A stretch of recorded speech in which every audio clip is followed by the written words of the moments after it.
High, সুপ্রিয় শিক্ষার্থী, কেমন আছো তোমরা? নিশ্চয় ভালো আছো। আমি নুরুল ইসলাম শিকদার, প্রভাষক, রাজবাড়ী কলেজ, মির্জাপুর, টাঙ্গাইল। আজকে অর্থনীতির আরেকটি টপিকস নিয়ে আলোচনা করব।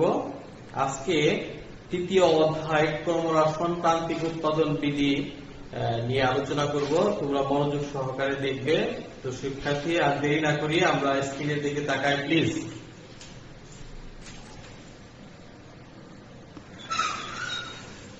সবাইকে শুভেচ্ছা।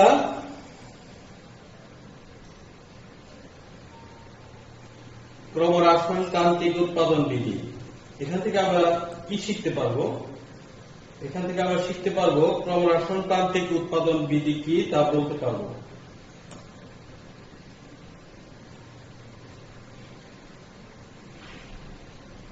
ক্রমহ্রাসমান প্রান্তিক উৎপাদন বিধি অষ্টাদশ শতাব্দীর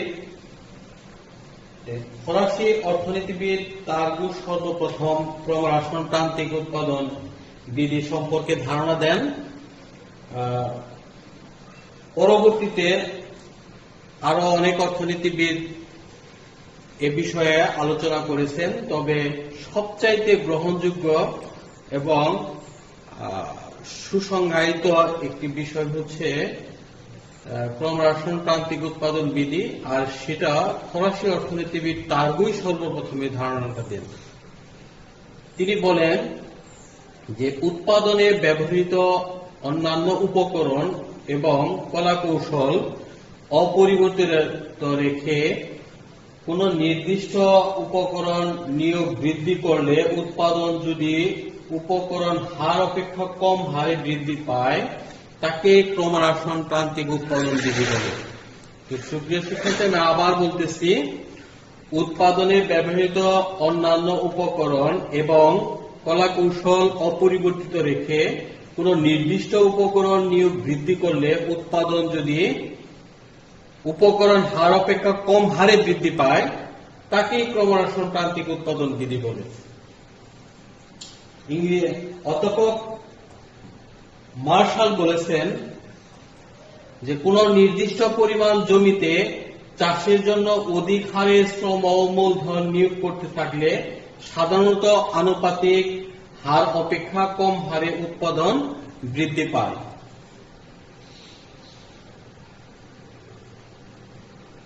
এটার ইংরেজি সংজ্ঞা দেখো তোমরা, an increases in the capital and labor applied in the cultivation of land in general, a less that proportion increases in the amount of product rises. অধ্যাপক মার্শাল এই সংজ্ঞাটা দিয়েছেন। দেখো পরবর্তীতে কিছু অনুমতি শর্ত আছে। শর্তগুলা কি দেখো, এক হচ্ছে ভূমির যোগান এবং উর্বরতা স্থির, দুই উৎপাদন কৌশল স্থির, স্বল্পকালীন সময় বিবেচ্য, পরিবর্তনশীল উপকরণের একক সমূহ সমজাতীয়, শ্রম ও মূলধন পরিবর্তনীয়। এই শর্তগুলা থাকতে হবে। দেখো সুপ্রিয় শিক্ষার্থী, এখন আমরা সূচির মাধ্যমে বিষয়টাকে উপস্থাপন করব বা ব্যাখ্যা করব। তোমরা খেয়াল করো, মনোযোগ সহকারে দেখবে। আমরা দেখো এখানে এক, জমির পরিমাণ, শ্রম ও মূলধন, মোট উৎপাদন, প্রান্তিক উৎপাদন। তো প্রথম অবস্থায় আমরা জমিটা ফিক্স নেব। জমিটা আমাদের 1 একর। তো 1 একরে যদি আমরা প্রাথমিক অবস্থায় 1000 টাকার সমমান শ্রম ও মূলধন নিয়োগ করি তাহলে আমাদের মোট উৎপাদন আসতেছে 50 মণ, আমরা ধরে নিলাম। তো এখানে প্রাথমিক অবস্থায় তোমার ক্রমহ্রাসমান প্রান্তিক উৎপাদন বা প্রান্তিক উৎপাদন যেটা মার্জিনাল প্রোডাক্ট সেটা হচ্ছে 50 মণ। প্রথম অবস্থায় এটা কার্যকর হবে না। দ্বিতীয়ত দেখো তোমরা, যখন তোমার এই 1 একর জমিতেই শ্রম ও মূলধন 2000 টাকা সমান করা হলো, মানে দ্বিগুণ করা হলো, তখন মোট উৎপাদন হওয়ার কথা দ্বিগুণ, না হয়ে কত হয়েছে দেখো এখানে 90 মন হয়েছে। তার মানে আগে সে উৎপাদনটা কিন্তু একটু কম হয়েছে। তাহলে এখানে 90 থেকে যদি আমরা 50 বাদ দিয়ে দিই তাহলে যা থাকবে সেটাই হচ্ছে তোমার প্রান্তিক উৎপাদন, তাহলে 40 মন। আবার দেখো যদি তোমার কত 3000 টাকা সমান শ্রম ও মূলধন নিয়োগ করা হলো, তাহলে মোট উৎপাদন হলো আবার কত 120 মন। সেখানে দেখো 120 এর থেকে যদি 90 চলে যায় তাহলে থাকে 30 মন।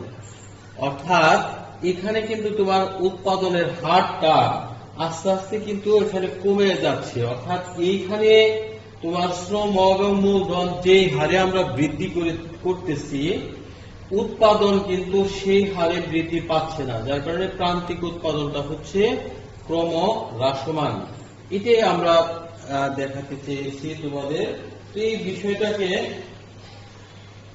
দেখো আরেকটা যদি দেখায়, যদি আবার দেখা যায় 4000 টাকার সমান শ্রম ও মূলধন নিয়োগ করা হলো, তাহলে মোট উৎপাদন হলো 140 মন। 140 থেকে 120 বাদ দিলে থাকে 20 মন। অর্থাৎ এখানে কিন্তু দেখতে পাচ্ছ যে আস্তে আস্তে কি হচ্ছে, তোমার প্রান্তিক উৎপাদনটা কমে যাচ্ছে, ক্রমহ্রাসমান হচ্ছে।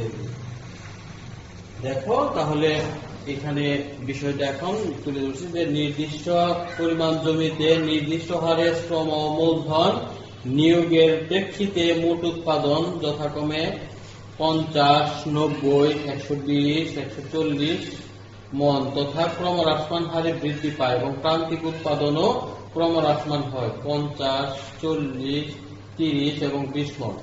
ঠিক আছে? দেখো আমরা এই বিষয়টাকে এখন যদি আমরা চিত্রের মাধ্যমে ব্যাখ্যা করি তাহলে কি দেখতে পাচ্ছি, দেখো আমরা উপস্থাপন করব চিত্রের মাধ্যমে। দেখো এখানে ওই ছকটাই আমরা এখানে দিয়ে দিলাম সুবিধার জন্য, চিত্র তোমাদের বোঝার সুবিধার জন্য।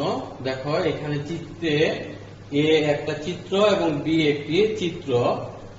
এই চিত্রে এবং বি চিত্রে, উভয় চিত্রে তোমার ভূমি অক্ষে তোমার কি উপকরণ মানে তোমার হলো কি শ্রম এবং মূলধন দুটো দেখাইলাম, মানে লেবার এবং ক্যাপিটাল। আর লম্ব অক্ষে হচ্ছে কি এখানে হলো টোটাল প্রোডাক্ট, আর এটা হচ্ছে তোমার কি প্রান্তিক উৎপাদন। এই চিত্রে হচ্ছে লম্ব অক্ষে হচ্ছে মোট উৎপাদন, আর বি চিত্রে হচ্ছে তোমার কি প্রান্তিক উৎপাদন দেখানো হলো। তো দেখো খেয়াল করো, একটু মনোযোগ দিলেই তুমি কিন্তু বিষয়টা খুব সহজেই বুঝতে পারবে। দেখো প্রাথমিক অবস্থায় যখন তোমার মূলধন 1000 টাকা সমান ব্যয় করা হলো, তখন মোট উৎপাদন হয়েছে তোমার কত 50। প্রান্তিক তখন কত 50। আবার যখন তোমার দ্বিতীয় পর্যায়ে দেখো, যখন মোট উৎপাদন বিনিয়োগ যখন তোমার কত করা হয়েছে, শ্রম এবং মূলধন যখন তোমার আবার 2000 টাকা করা হয়েছে, তখন মোট উৎপাদন হয়েছে কত 90, আর প্রান্তিক হয়েছে কত তখন দেখো 40। তার মানে আস্তে আস্তে কমতেছে কিন্তু।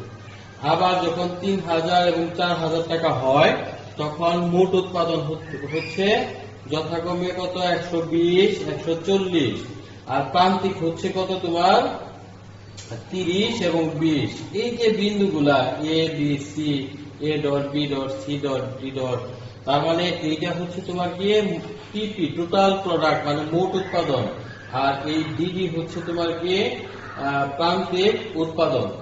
অর্থাৎ হলো কি দেখো যে এখানে উৎপাদনের পরিমাণ বাড়তেছে কিন্তু সেটা ক্রমহ্রাসমান হারে। দেখো এই জন্য এই রেখাটা আস্তে আস্তে এই দিক থেকে বেঁকে আস্তে আস্তে কমে যাচ্ছে, আর এটা হলো কি ক্রমহ্রাসমান হারে। হ্রাসমান হলো তোমার গিয়ে রেখাটা তোমার বাম দিক থেকে ডান দিকে নিম্নগামী হবে। বিষয়টা দেখো এখানে চিত্রে যে লিখছে তোমার ব্যাখ্যা দেওয়া হয়েছে ছোট করে। ভূমি অক্ষে উপকরণ ব্যয়, লম্ব অক্ষে এ চিত্রে মোট উৎপাদন, বি চিত্রে প্রান্তিক উৎপাদন। এ চিত্রে নির্দিষ্ট হারে উপকরণ ব্যয় বৃদ্ধির ফলে মোট উৎপাদন টিপি ক্রমহ্রাসমান হারে যথাক্রমে U A dot is greater than U B dot is greater than U C dot is greater than U D dot বৃদ্ধি পায়, অর্থাৎ আস্তে আস্তে কমতেছে। ফলে বি চিত্রে প্রান্তিক উৎপাদন marginal product MP marginal product হচ্ছে ক্রমহ্রাসমান উৎপাদন, অর্থাৎ উৎপাদন ব্যয় বৃদ্ধির অনুপাত উৎপাদন বৃদ্ধির পরিমাণ ক্রমহ্রাসমান হয়। নিশ্চয় তোমরা বুঝতে পেরেছ। দেখো, ক্রমহ্রাসমান প্রান্তিক একক কাজ হিসাবে তোমাদের একটা কাজ থাকলো যে ক্রমহ্রাসমান প্রান্তিক উৎপাদন বৃদ্ধির সীমাবদ্ধতা কি কি। এটা একটু তোমরা বই খুলে দেখবা। হ্যাঁ, ক্রমহ্রাসমান প্রান্তিক উৎপাদন বৃদ্ধির সীমাবদ্ধতা গুলো কি কি।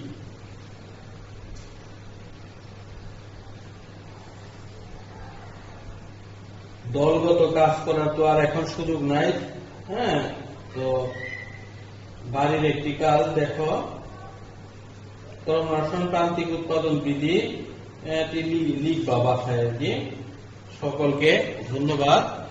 তো সুপ্রিয় শিক্ষার্থী, তোমরা ভালো থেকো, সুস্থ থেকো আর নিরাপদে থেকো। বাসায় সবাই বাসায় থাকার চেষ্টা করবা। হ্যাঁ, বেশি বাইরে বের হবে না। হ্যাঁ, আর এই ক্লাসগুলো নিয়মিত দেখবা আর কি। তো সবাই ভালো থেকো। আল্লাহ হাফেজ।